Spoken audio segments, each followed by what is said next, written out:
नमस्कार। अन अकेडमी के इस प्लेटफॉर्म पे आप सभी का हार्दिक स्वागत, अभिनंदन। कैसे हैं आप लोग? बढ़िया? स्वस्थ, कुशल मंगल, सब बढ़िया? पढ़ाई अच्छे से चल रही? तैयारी कैसी चल रही?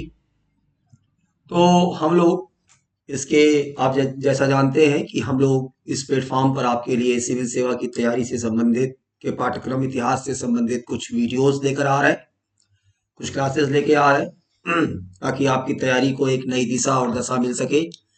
तो उसी क्रम में, उसी सीरीज में इसके पहले की वीडियोस आपने देखा होगा प्राचीन भारत का। हम लोग प्राचीन भारत कर रहे हैं।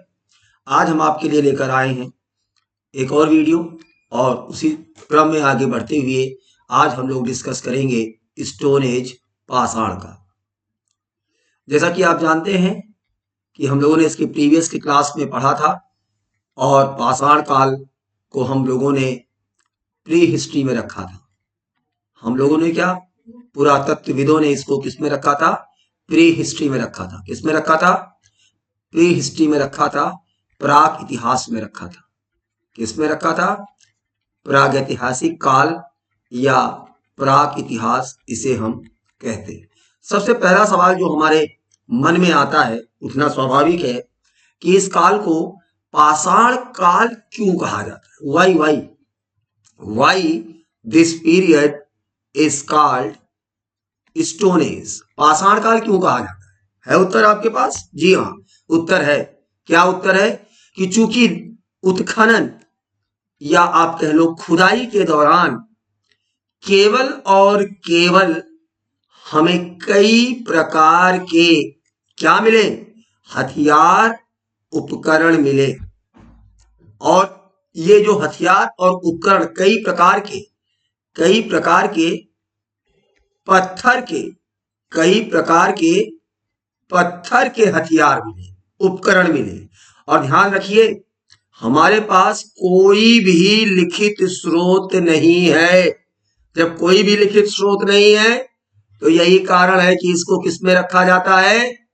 प्री हिस्ट्री या प्रागैतिहासिक काल या प्राक इतिहास में रखा जाता है। We have no any written source, कोई लिखित स्रोत नहीं है। इसीलिए इतिहासकारों ने और जो पुरातत्वविद हैं, उन पुरातत्वविदों ने इस काल को क्या कहा? पुरातत्वविदों ने इस काल को स्टोन एज, पाषाण काल की संज्ञा दी। विभिन्न प्रकार के क्या मिले? विभिन्न प्रकार के क्या मिले? विभिन्न प्रकार के पत्थर मिले। यही नहीं, विभिन्न प्रकार के पत्थर के औजार मिले। विभिन्न प्रकार के पत्थर के औजार मिले। और जो सबसे महत्वपूर्ण बात है वो ये है कि हमें किसी भी प्रकार का कोई भी लिखावट हमें नहीं मिला। उस काल को संज्ञा दी जाती है पाषाण काल की।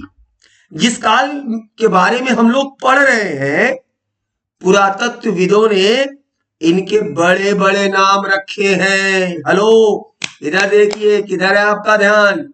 हाँ, बोर्ड पे देखिए, बोर्ड पे। जिस काल के बारे में हम पढ़ रहे हैं, पुरातत्वविदों ने उनके बड़े बड़े नाम रखे हैं। आरंभिक काल को क्या कहा गया है? आरंभिक काल को कहा गया है पुरापाषाण काल। क्या कहा गया है? आरंभिक काल को कहा गया है पुरापाषाण काल। यहां से लेके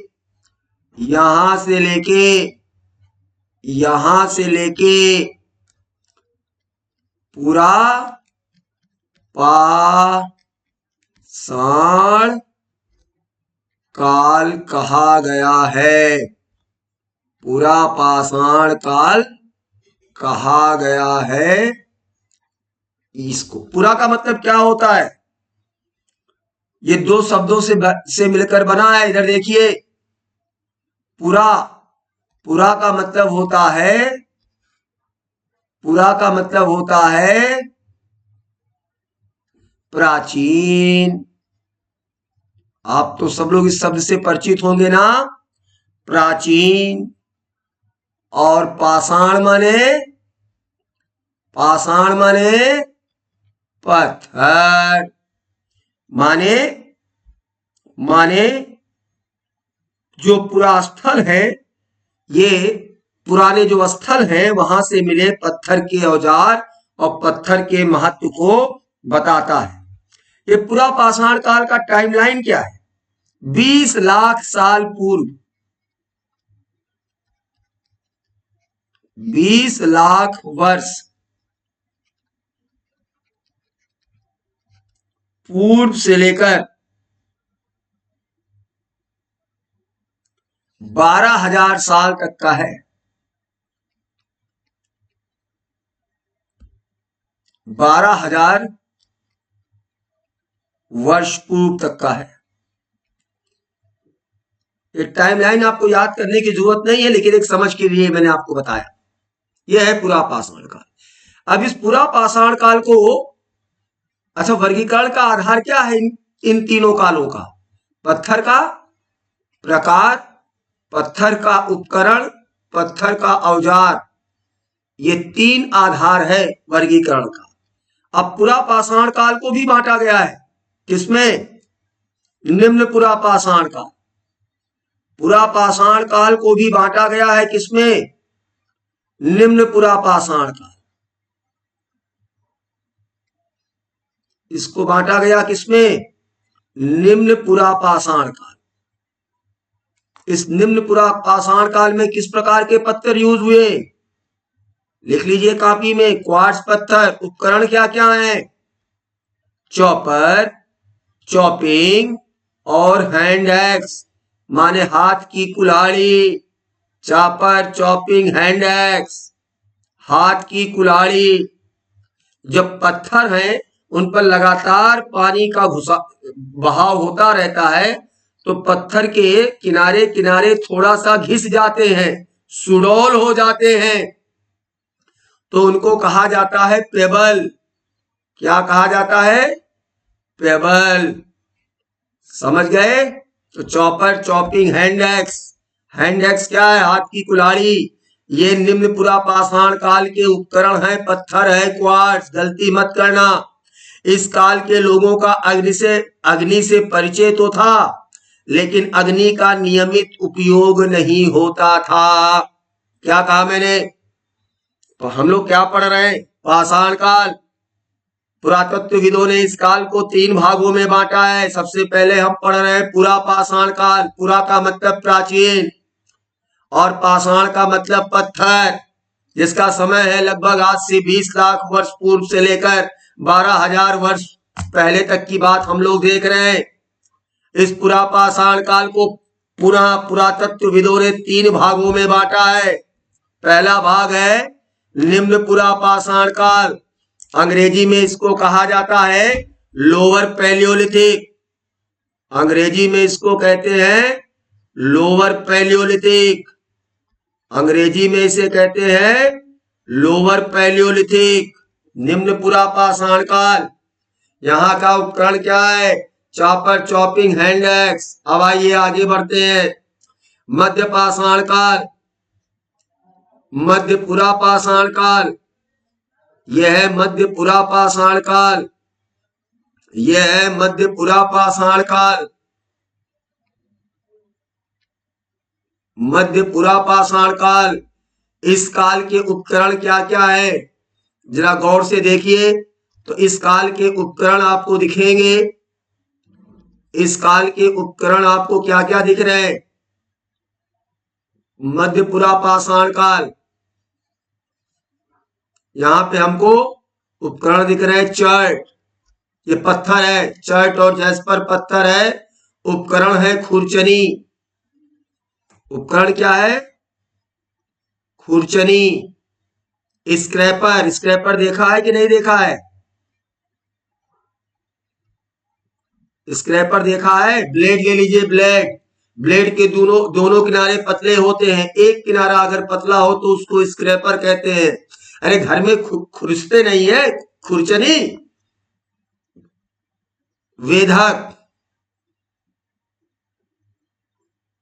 ये दो उपकरण है। और तीसरा है उच्च पुरापाषाण काल।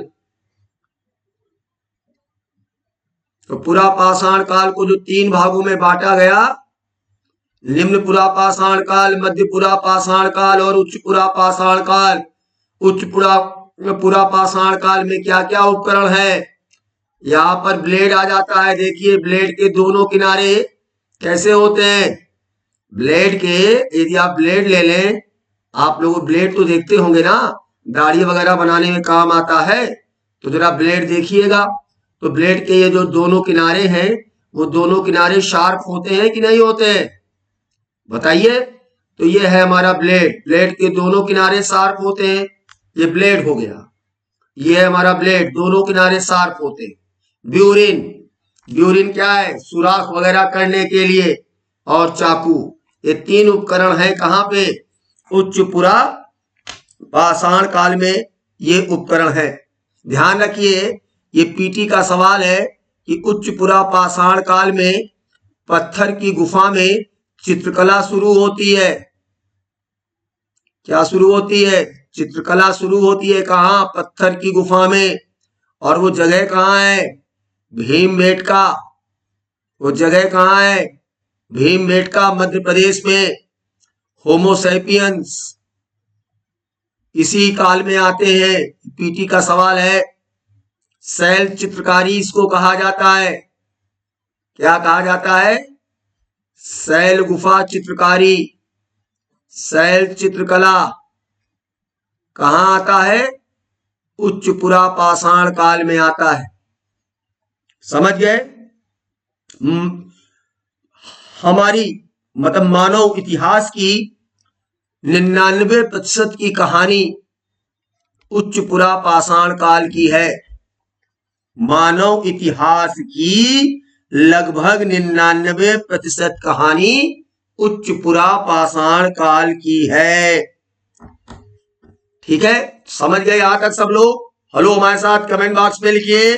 पाषाण युग को कितने भागों में बांटा गया? 3 भागों में। पहला भाग पुरापाषाण काल, बताऊंगा अभी। पुरापाषाण काल का समय 20 लाख वर्ष पूर्व से लेकर 12,000 वर्ष पूर्व तक। पुरा का मतलब प्राचीन, पाषाण का मतलब पत्थर। बोर्ड पर देखते रहिए, मैं बोल रहा हूं उसको सुनते रहिए। पुरापाषाण काल को कितने भागों में बांटा गया? 3 भागों में बांटा गया। निम्न पुरापाषाण काल, मध्य पुरापाषाण काल और उच्च पुरापाषाण काल। निम्न पुरापाषाण काल का पत्थर था क्वार्ट्ज। इसके उपकरण थे चॉपर, चॉपिंग, हैंड एक्स।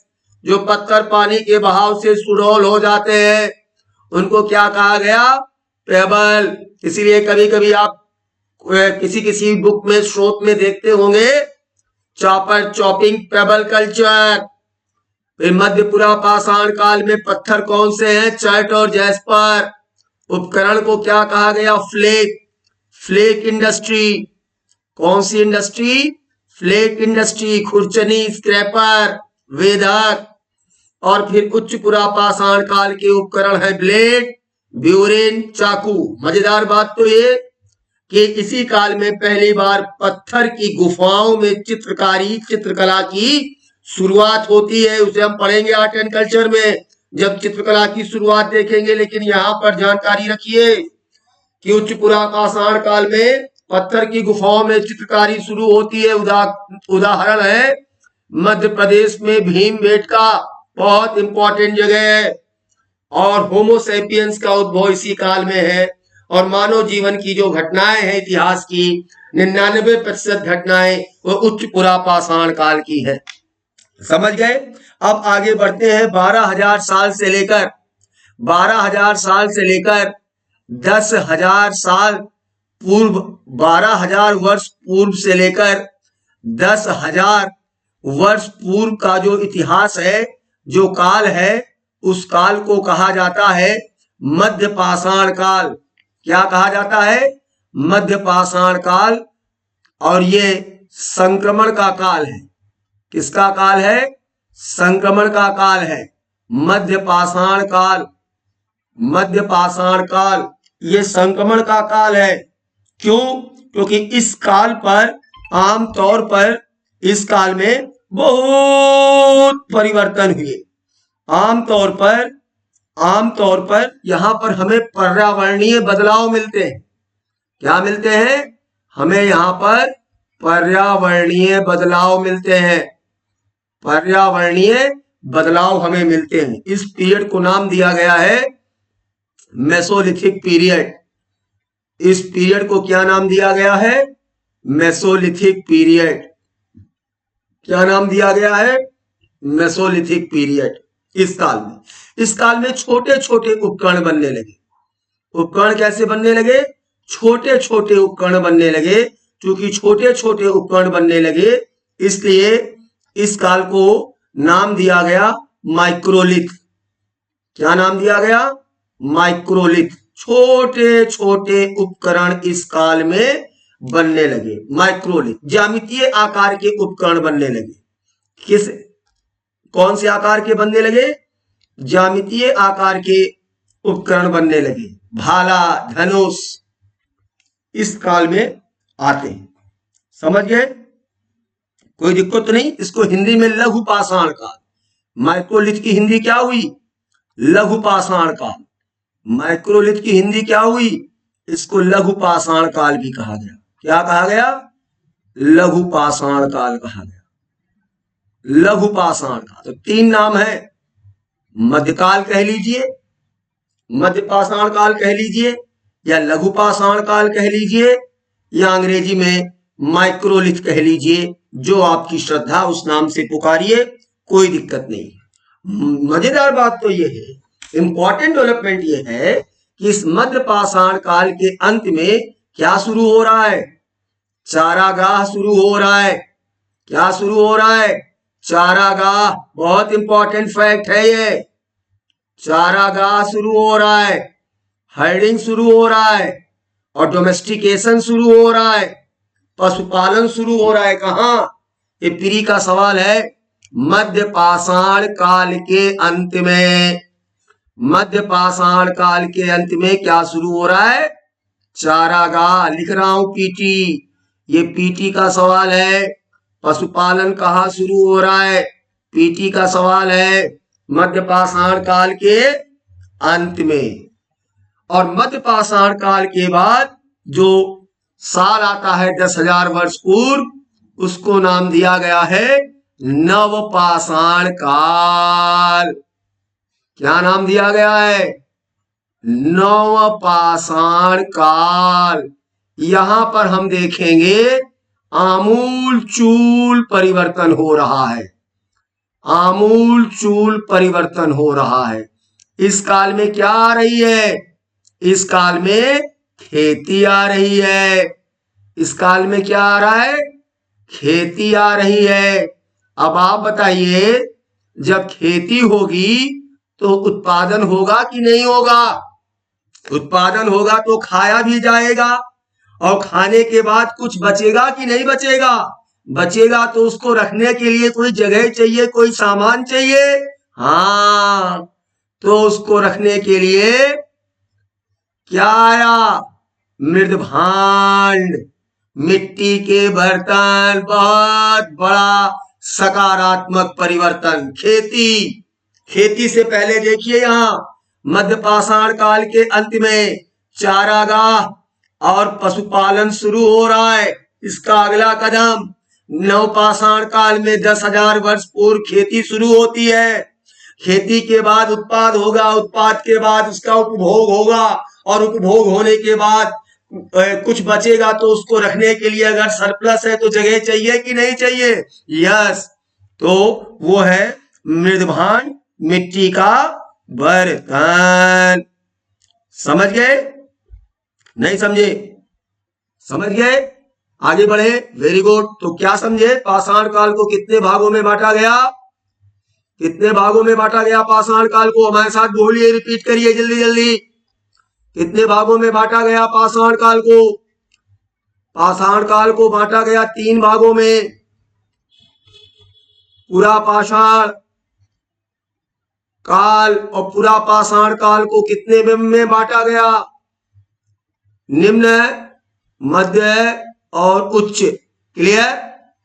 और पूरा पाषाण काल के बाद मध्य पाषाण काल, मध्य पाषाण काल, और तीसरा नवपाषाण काल, और तीसरा नवपाषाण काल। और पाषाण का वर्गीकरण पत्थर और पत्थर के औजार। आगे देखिए, अब पाषाण काल के बाद क्या डेवलपमेंट हुआ? पाषाण युग में आपने देखा, क्या देखा आपने पाषाण युग में? कि पाषाण युग में आग आ चुका था कि नहीं आ चुका था? पाषाण युग में आग आ चुका था। जी हाँ भी है, हमने देखिए प्रीवियस स्लाइड में देखा है कि किस प्रकार से आग आ चुका था। तो आग आया, फायर आया, आग लगी होगी, आसपास जो धातु थी वो क्या हुई? वो पिघल गई, और पिघल कर क्या हुआ? पत्थर से चिपक गई। अब क्या हुआ? और वो धातु कौन सी थी? वह धातु थी तांबा। वो धातु कौन सी थी? वो धातु थी तांबा। अब तांबा और पत्थर, इन दोनों का साथ में उपयोग हुआ, पत्थर के साथ तांबा चिपक गया, तो उस काल को कहा गया ताम्र पाषाण काल। क्या कहा गया? ताम्र पाषाण काल, कैल्कोलिथिक एज या चैल्कोलिथिक एज, जो आपकी श्रद्धा करे वो प्रोनाउंसिएशन करिए। समझ गए? तो ताम्र पाषाण काल क्या है? तांबा और पत्थर का साथ साथ उपयोग। इस प्रकार हम कह सकते हैं मानव द्वारा उपयोग की जाने वाली पहली धातु कौन सी थी? हेलो, तांबा। तांबा, copper was the first metal. आगे देखिए, अब ताम्र पाषाण कालीन स्थल कहां कहां है?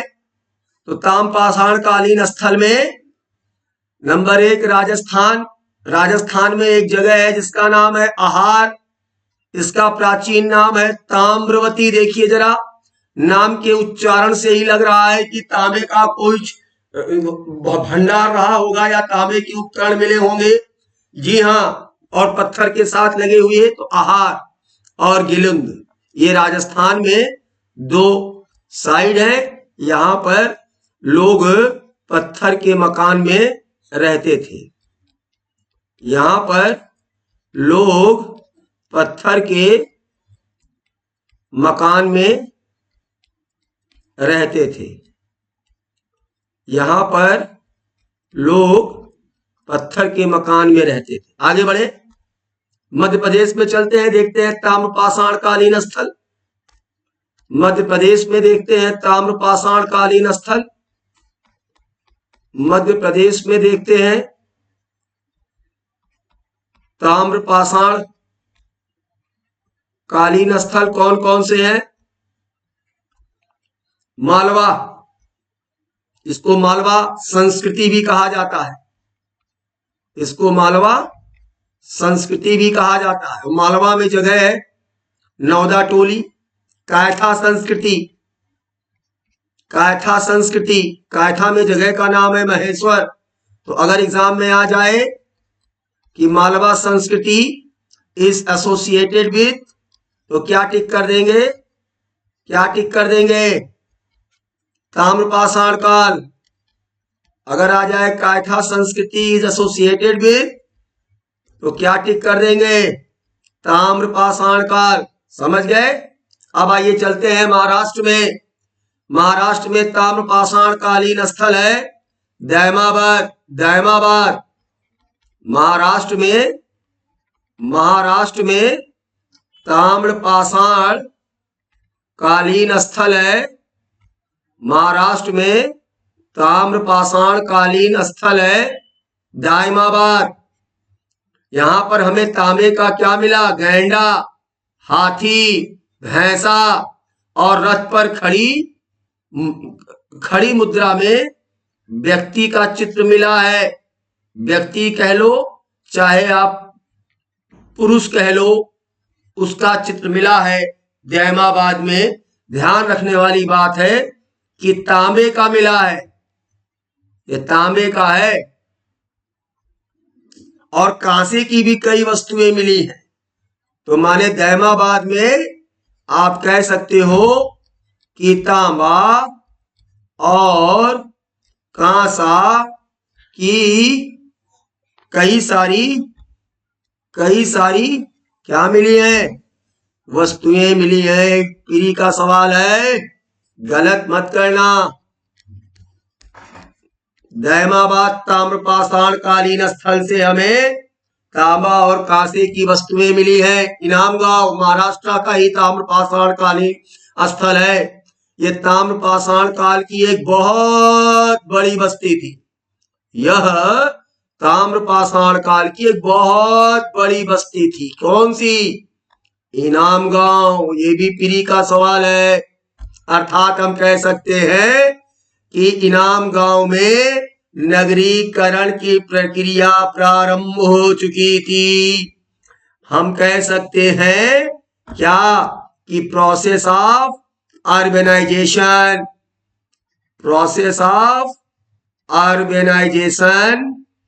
Had started. कहां? इनाम गांव। Process of urbanisation had started. समझ गए? ये पीरी का सवाल है। ये भी पीरी का सवाल है, एग्जाम में गलत मत करिएगा कि नगरीकरण की प्रक्रिया कहां प्रारंभ हो गई थी। इनाम गांव। तो कुल मिलाकर हम कह सकते हैं कि ये ताम्रपाषाण काल के लोग थे। कुल मिलाकर हम कह सकते हैं कि यह ताम्रपाषाण काल के लोग थे जिन्होंने सर्वप्रथम भारतीय उपमहाद्वीप में ग्रामीण बस्तियां बसाई। कहां के लोगों ने? ताम्रपाषाण काल के लोगों ने सर्वप्रथम भारतीय उपमहाद्वीप में ग्रामीण बस्तियां बसाई, और ताम्रपाषाण काल के ही लोग थे। तो पहली धातु है तांबा, और उसके बाद जो यूज हुआ वो है कांसा। तो देखा आपने कि किस प्रकार से पाषाण युग और पाषाण युग में 3 डिवीजन, और पाषाण युग के बाद जो काल आता है वो है हमारा ताम्र पाषाण काल। और अभी हम देखेंगे कि इसी ताम्रपाषाण काल के बाद हमारा आएगा सिंधु घाटी की सभ्यता, जिसे हम हड़प्पा सभ्यता कहते हैं, या जिसे हम कांस्य सभ्यता कहते हैं।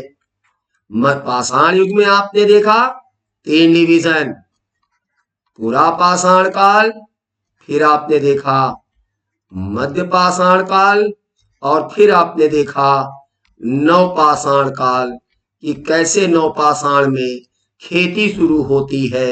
अब खेती शुरू होगी तो हम बताएंगे आपको कि यहाँ पर ये खेती शुरू हो रही है। उस स्थल का नाम है सबसे पहले मेहरगढ़ में। देखेंगे प्लस कोर्स में बाकी चीजें, ठीक है। तो ये है एक क्रोनोलॉजी, समझ गए। तो इस प्रकार से ताम्रपाषाण काल के लोग के बारे में, ये किनकी पूजा करते थे? ये मात्र देवी की पूजा करते थे। किसकी पूजा करते थे? मात्र देवी की पूजा करते थे। पीरी का सवाल है, मात्र देवी की पूजा करते थे, मात्र देवी की पूजा करते थे। ये आपके लिए पीरी का सवाल है। वृषभ धार्मिक संप्रदाय का प्रतीक था। ये भी पीटी का सवाल है, भी हम देखेंगे कैसे निरंतरता इतिहास की बनी है। ये लोग शिल्प निर्माण से परिचित थे। ये शिल्प निर्माण से परिचित थे, कुंभकार थे, धातुकार थे, मिट्टी के मूर्तिकार थे। इस प्रकार से ताम्रपाषाण काल के लोगों ने ये पृष्ठभूमि तैयार कर रखी थी। ठीक है, समझ गए? ये सब पीढ़ी में आता है, हल्के में मत लीजिएगा, नोट कर लीजिए अपने नोटबुक में। ठीक है, तो आशा करता हूं कि वीडियो आपको पसंद आया होगा। चाहे एक ही तथ्य आपकी जानकारी में बढ़े होंगे, लेकिन बढ़े जरूर होंगे। तो आइए जुड़ते हैं प्लस कोर्स में। मेरा कोड यूज कर लीजिए जो सब्सक्रिप्शन में आपको हेल्प करेगा, डॉक्टर विशाल 10, ये मेरा कोड है। और हम लोग फिर बाकी डिटेल करते हैं अपने प्लस कोर्स में। ठीक है, तो ये कोड सब्सक्रिप्शन के लिए, एडमिशन लेने के लिए यूज कर लीजिए, डॉक्टर विशाल 10। आई बात समझ में? चलिए मिलते हैं अगले वीडियो में, तब तक के लिए आप सबको बहुत बहुत धन्यवाद। मेरा नमस्ते।